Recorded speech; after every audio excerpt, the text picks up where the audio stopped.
What about you? Oh, you live in Hayes, isn't it? Not anymore. I'm like just outside of Uxbridge, like Denham right now. Oh, really? Yeah, but I used to live in Hayes. Oh, right. I think I read that like in an interview somewhere or something. Yeah. Well, I speak about Hayes a lot in my music. So. Alright, cool, let's get into it, man.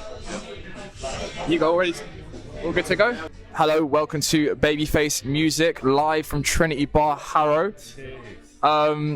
Yeah, this is a new setting for us. We normally are at a radio station, but right now in a pub, joined by the one and only Example. What are you saying, bro? I knew that shit was coming. Nah, joking. It's of course KiLLOWEN. What are you saying, mate? I'm all good, man. How are you? Yeah, I'm good. Do you get that a lot? The Example reference? Yeah. Especially in school, when I didn't have the facial hair and that. Right. I got the Example reference a lot. It was cool because I was a fan as a kid, so.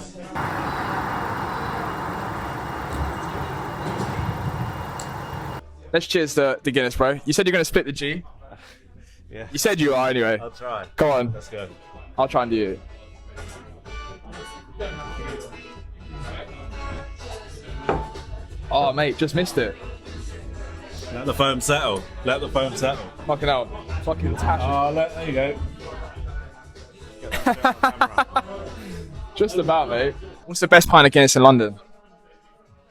It's not in London, yeah. But like just outside of London where my local is now, it's an Irish pub, innit? Yeah. Proper like out of nowhere. What's it called? Give it a shout. Dumbbell. Dumbbell. Shout out the Dumbbell, yeah. It's in the middle of nowhere. Banging pint of Guinness. Yeah. And also, worthy mention is Captain Morgan's in Hayes Town. Banging pint of Guinness as well. Captain Morgan's. It's called Captain Morgan's. I think the rum would be good. Fuck those. Just tried the Guinness, to be fair. No clue. So, me, right now, got new single out, Sober. It's popping off. Yeah. Am I currently enabling you right now, though? Enabling me for what? Drinking. I would have done it anyway. I would have had a Guinness anyway. Is Sober just AA secret brand deal that you're doing right now? Nah.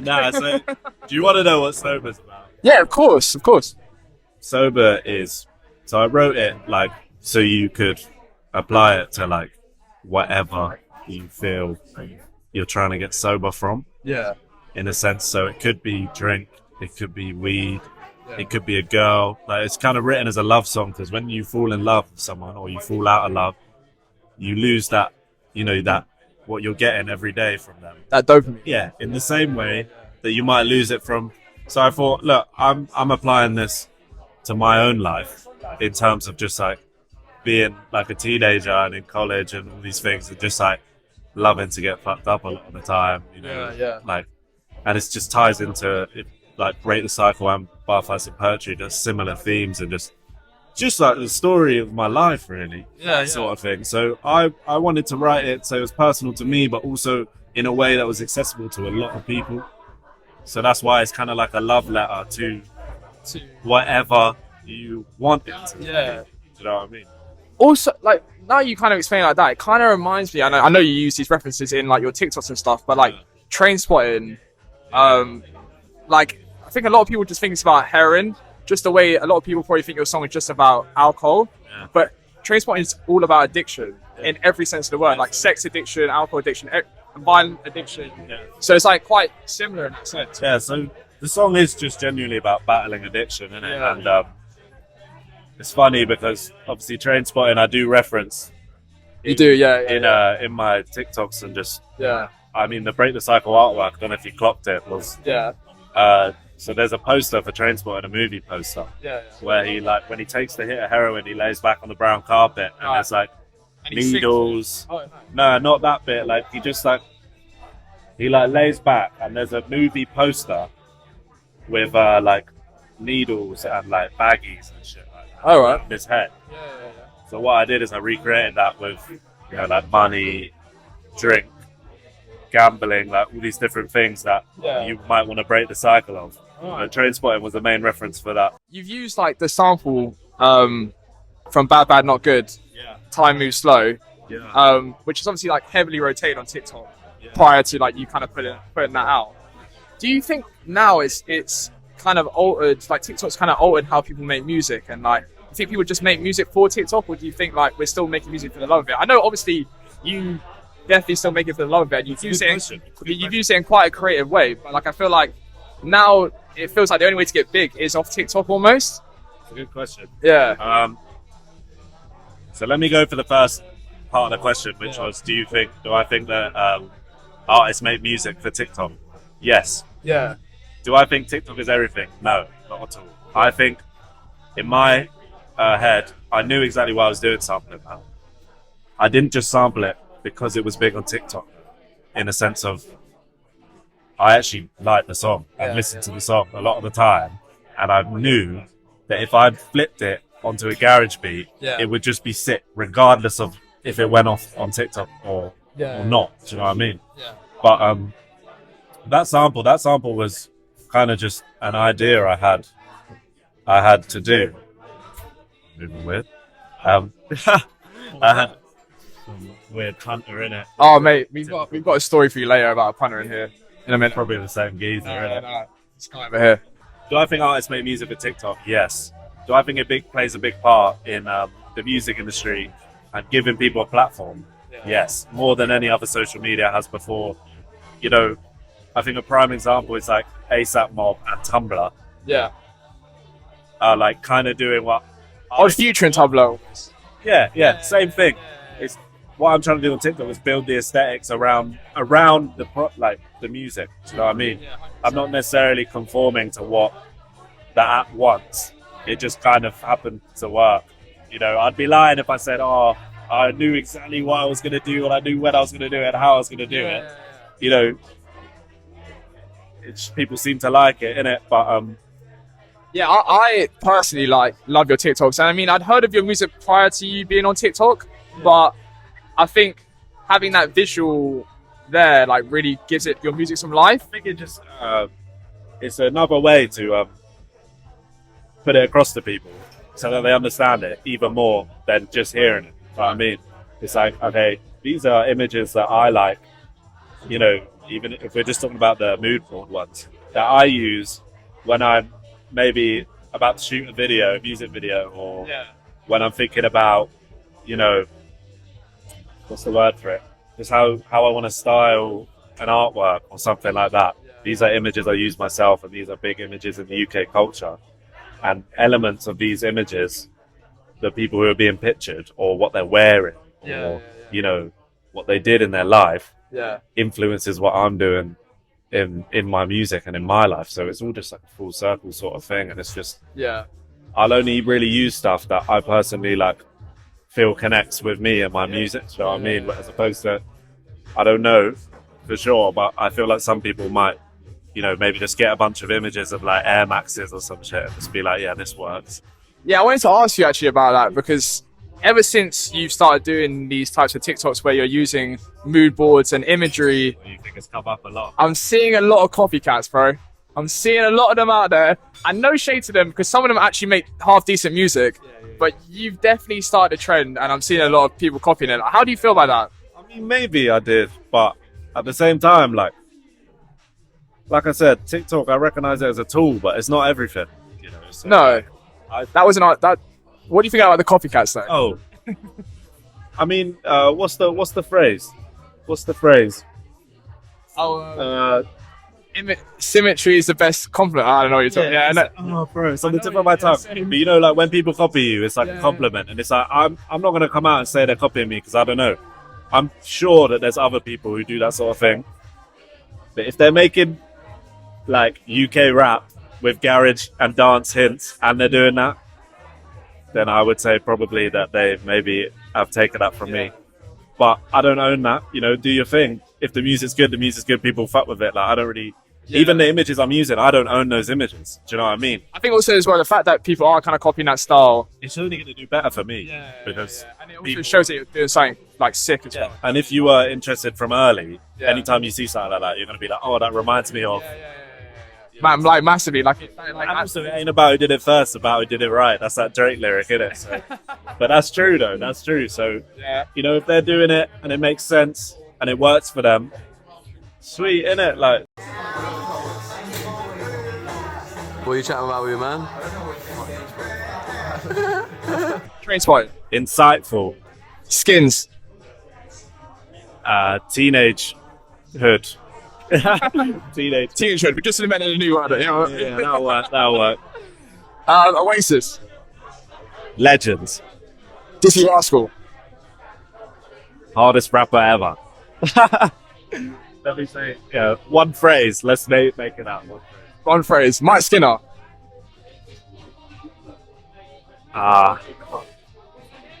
It's too many words to describe him. Amazing. Like, honestly, best writer. Insane. Yeah. Just beautiful music, man. Unbelievable. Yeah. Skepta. These are all the good ones. Skepta. You gotta let me say a few good words. Skepta is one of my favorite rappers of all time. He influences how I write my lyrics more than you could imagine. Let me say that.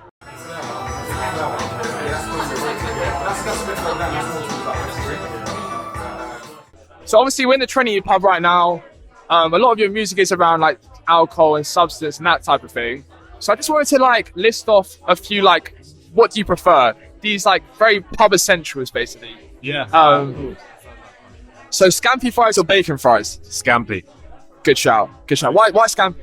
It's just banging, bro. It's OG. It's like, I don't know, it's just OG, innit? Like, that's the shit, man. It's good with a pint.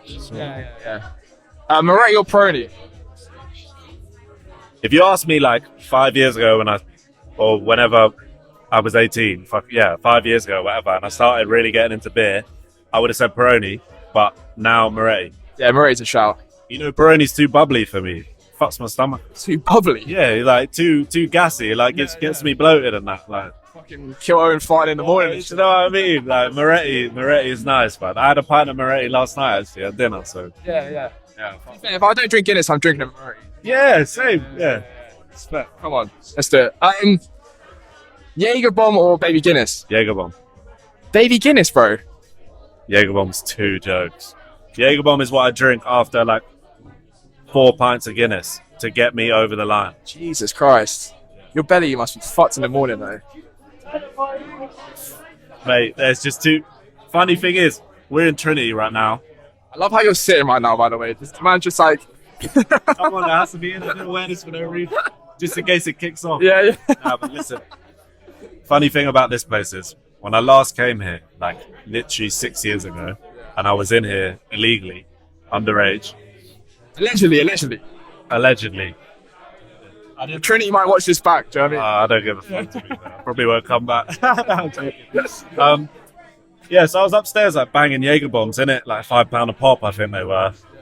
Went to that bus stop over there, trying to get the bus home and threw up like everywhere, bro. Like, it was peak.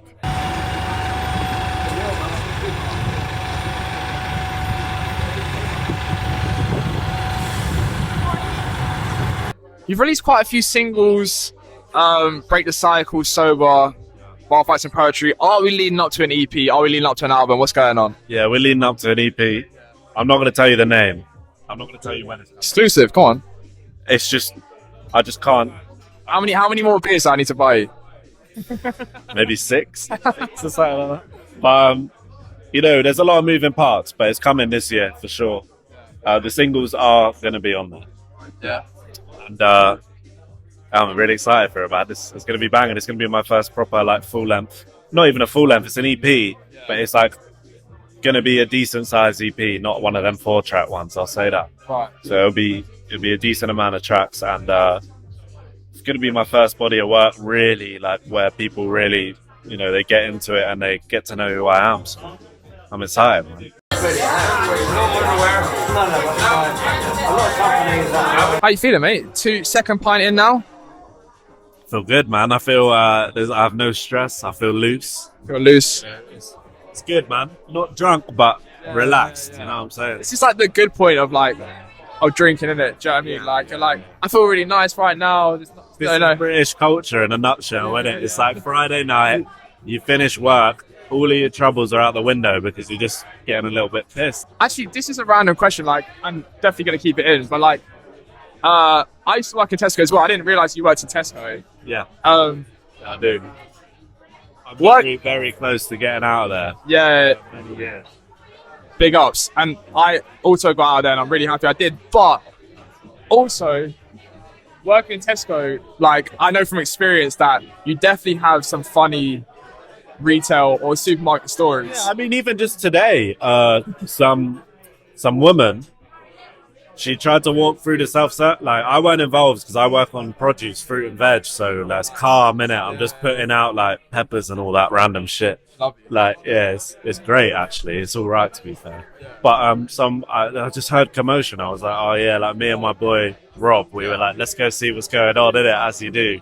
Just like stood there, like looking, and some lady was going off because like she got accused of stealing, and she was stealing. But you know when someone's stealing and then they try to play it off like, you're making a victim out of me, like I didn't steal and you're telling I'm stealing, like it's so embarrassing, like give me back my shopping sort of stuff. Yeah, it's funny, man. Yeah, mate. Honestly, working in Tesco, I started working in Tesco during COVID, and I worked in loads of pubs and bars before that, and like I can't tell you how much more chaotic it was working Tesco than it was in any other bar I worked at. It's fucked. Yeah. It's fucked. Like, people steal shit all the time. And it's funny. It's even better when you don't give a shit. Yeah. I've seen, personally, not incriminating myself here, I've seen people take shit. And I've just been like, you probably need it. 100%. I'm not saying shit. You know what I mean? Yeah. I used to... If this gets me fired, I don't give a fuck, man. That's cool. That's cool. I'm ready to go, man. It's all good, man. Yeah, it used to piss me off when I used to work with people who would like get... Yeah, innit? You get paid like £10 an hour and you're trying to save the corporation money by stopping people from stealing, which is out of your pay grade and you're not supposed to do. And it's like, these men are paying you like 10 quid an hour. Yeah. And someone's trying to steal a pack of plasters for like 50p. Yeah. Fucking allow it. Yeah, gives a fuck. Stupid. Yeah, mate. When like people come in and like steal a sandwich or something like that, and I'd be like, just let them have it. Just have it. Like, you clearly need it if you're at that point where you have to steal a sandwich. I mean, see if someone keeps coming in, they're taking a piss. Maybe they want to do something about it. I'm never going to do nothing. Yeah. Although it was funny, this one time I was working in Tesco and it's I'm like stacking a shelf or whatever, and this lady comes up, like taps me on the shoulder, and she's like, just to let you know, in the next aisle someone's shoplifting. So obviously at that point I have to actually like do something or check something. So I'm like, oh, all right, cool. You just walk around. And I walk around, and she like follows behind me. And but it's funny, this guy is literally shoving chocolate bars down his trousers, like so late, like so late. I kind of looked at him, I was like, what are you doing, kind of thing. I wasn't going to do anything. But then another colleague saw it, and then he just like escalated basically, and it just. But you could like walk past me and give a shit. But I just thought it was so funny how bait.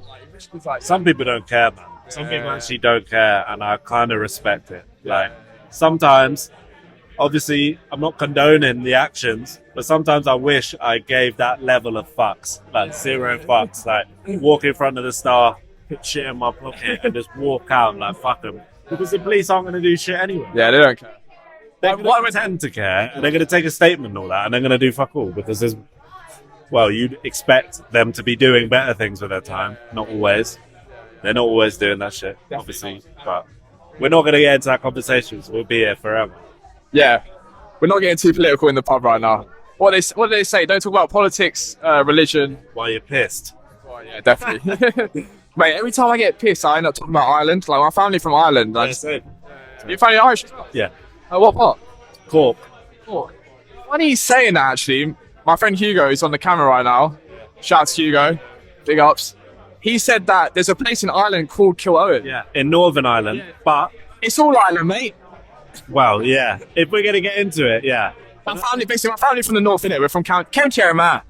So we're very Republican in our ways. So it's all Ireland. So KiLLOWEN is in Northern Ireland, but my name is actually based off of Cork. And a town that's not... If you're Irish, you're going to think, Cork and Kilkenny aren't the same place. Right. Obviously, if you're not Irish, you're going to look at them, they're like, whatever, how many miles down the road. But Kilkenny is what I base it off. KiLLOWEN. Ah, man. It's only after I started releasing music out the name that I found out that KiLLOWEN is actually a place in Northern Ireland. But it's Ireland. Is Ireland. The kill is Ireland. Let's just say that. You know what I mean? Like, a lot of people, I'm messing with you. Some people, they think, it's like punky, like, or a bit gothic, like Kill. It is a little bit. But it's like, that's not where the roots come from. That's not why it is, so. Yeah. I respect the name. Yeah. Ireland, man. I love Ireland. Yes. Let's cheers to that. Big up Ireland. My nan's grandma was gypsy, innit? Oh, right. So that's just not traceable. Gypsy, what's it? Gypsy enough for the Irish lads. Do you know what I'm saying? Irish enough for the gypsy lads. Sorry, but I'm just listening. yeah, no, it's cool. But so that is obviously untraceable, really. Quite hard to trace. And then apart from that, like, my nan, she left bare early, like, wasn't in touch with her parents and that. I think her mum died mad early. So a lot of the family I have there. We did go when I was like 10 years old on like an excursion to find my nan's mum's grave, like in Cork, and we found it. To be fair, did you? Yeah. In like the space of a week, we found it, but it was a madness. Yeah. It's intense. Yeah, but shout out Ireland though. Like that's my roots. I remember I've only been like a couple of times, but anytime I've been, I remember loving it. I haven't been in literally like a decade. I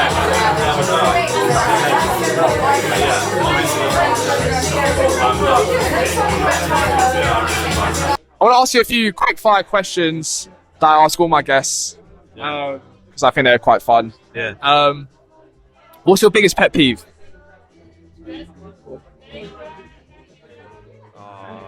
There's a lot to choose from, but the first one that just came to mind is like when people drive under the speed limit. Pisses me off. Like if you're in a 30 and someone's doing 20 and it's like, mate, fucking drive. Speed it up. Yeah, just drive the speed limit. I don't know why, but that shit pisses me off too much, man. Even today I was late. I was trying to get the train and someone was driving mad, so I was just like, why are you on the road? If you don't want to drive the speed limit, get the fuck off it. Yeah. But yeah, that's a good. Obviously, I'm very passionate about that. That's a good shout. I think that's a good one. What's a fashion choice that you look back on and you really regret? Oh, good one. Okay, you know Bovingdon Market? You ever heard of Bovingdon Market? Where's that? In Bovingdon. It's like, okay, so I live in Uxbridge now. Outside Uxbridge, you've got a place called Chesham.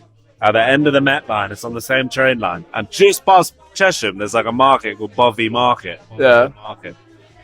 They just sell bare fake shit in it. And there's photos of me on like a Wembley Stadium tour in it with like a fake Ralphie varsity jacket. And like at the time, it was banging in it. Like this is when Giggs was wearing like varsity jackets in his videos and shit like that. Okay. Back in like the early 2010s and shit like that. But when I look back on it, I'm like, why was I wearing a fake Ralphie? But I shout out fake Ralphie. Shout out fake Ralphie. Market. That's British as fuck, man. Yeah, if you know, you know. If you know, you know. I respect it. So one last one. If you couldn't make music, couldn't write a lyric, couldn't make a tune, what would you do? I'd be a director. Good answer. I'd be a director. I mean, a lot of my music videos, I don't go as far as directing them, but I love to have a big part to play in the pre-production, let's say. Not production in terms of organizing and booking things, but more like, you know, the treatments, like what shots we might use and all these things. Like, I love film. Yeah. I mean, you could probably tell. I love film, innit? And Take a lot of care. Yeah, and I think just film next to music, I'm not going to put one in front of the other, but they are the culturals, they set standards and like the way we see life more than we even know.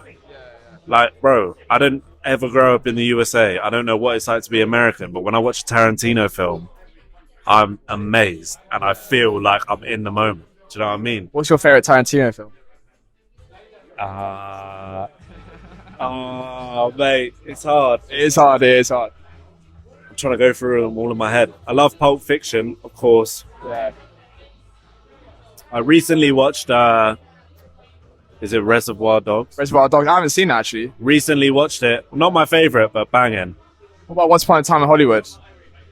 I like it. Not my favorite. I love that film. Can we let's go through? There's 8 of them, innit?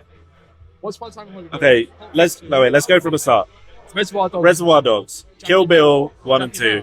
Sorry? Jackie Brown? Oh yeah, Jackie Brown. I watched that recently as well. Yeah. Good, but not my favorite. Kill Bill 1 and 2. Kill Bill 1 and 2. I don't know the chronology. What's one of your favorites? Get Hugo as well. I know you like Tarantino. Saying Glorious Bastards. Glorious Bastards. It's a shout to you, man. Yes. Glorious Bastards is amazing. You know, bit of Inglourious Bastards trivia. You know the who's the Jewish guy that beats everyone? All the guys. What's the Bear Jew? That apparently was written for Adam Sandler. Oh shit! Yeah. But he was already signed in to do funny people, so he couldn't do it. I think Inglourious Basterds is a great show. But I love Adam Sandler's a goat, so that's why I'd say that anyway. Yeah, he's a legend. I get that comparison a little bit sometimes. Oh, he does actually look like Adam Sandler, though, doesn't he? I get it a little bit. I mean, one time I posted a TikTok in like England shirt and oversized shorts, and someone was like, "Bro, got that Adam Sandler drip." I was like, "Yes, I fucking do, bro." Yeah. That's a sick comparison. I will own that shit. You know what I mean? Yeah. But yeah. It's hard to name my favorite Tarantino film. Inglourious Basterds banging. I think Pulp Fiction might take it. I really like The Hateful Eight. I think The Hateful Eight is really underrated. You know, a lot of people didn't. Yeah, a lot of people. I think Hateful Eight is banging. Yeah. I think he's making one more and then he's finishing up. Yeah, it's 10. My favorite film of all time is Inception. I did actually see that in another interview, which I watched before. You said that. I didn't want to bring that up. Shout out Posted. They're good guys. Yeah, they're my boys. Yeah. I work with one of them in Tesco, innit? Oh, is it? Fucking Tesco gang, bro. That's what I'm saying. I still have like my old Tesco trousers that I wear sometimes. And people don't the know. cargos are banging, innit? The navy trousers, innit? People don't know. Yeah, I got the old cargos. Really? Like, it's got a tiny logo here. Yeah, tiny. Yeah, but I'm like, I like your trousers. I'm like, guess where they're from? Yeah, Like, Tesco, they're just showing the thing. Now, when I listen, this is good for you. Yeah. When I headline Glasgow, you see when Skepta did the Sports Direct polo, backing out the Tesco fruit and veg green polo. At some point, whether I do an outfit change or what, I don't know, but that's there. You gotta remember where you came from, innit? Do you know what I mean? Like, doesn't matter how far you get. Like, yeah. Wavy polo as well. It is, yeah. Nice. I have a CP hat in the same shade, so. Mate, that's gonna go off. You know what I'm saying? Bro, it's been an absolute fucking pleasure to chat to you. Thank you for the Guinness and thank you for the chat. Mate, you're one of my favourite artists right now in the UK. Appreciate it. It's nice to sit down to you like in this kind of environment in a pub. Yeah, it's relaxing and I don't know, it feels natural, like a normal chat. 100%. Like, you know, obviously I could have brought you to the radio station, but having you in this kind of environment. It's nice to do something a bit different. Yeah. But mate, shout out your socials. I mean, people already know where to find you anyway, but shout them out anyway. So I go by the name KiLLOWEN, KILLOWEN, one word. All my socials are basically KiLLOWEN. Some of them have like a little underscore under them. Yeah. I'm sure if you type KiLLOWEN, it'll come up. Yeah. You can follow me on socials, but most importantly, just stream the music, innit? Watch the visuals, and you'll want to follow the socials anyway. So big time. Just get involved, man. Get involved, man. KiLLOWEN is next up. I'm telling you right now, this guy, it's gonna be too. This is one of his early interviews. Get the badge, mate. Get the badge and get the slacks in. No. All right, love, bro. Safe, brother. Peace. Appreciate it. Peace, guys. Subscribe as well. Babyface Music. Subscribe, G.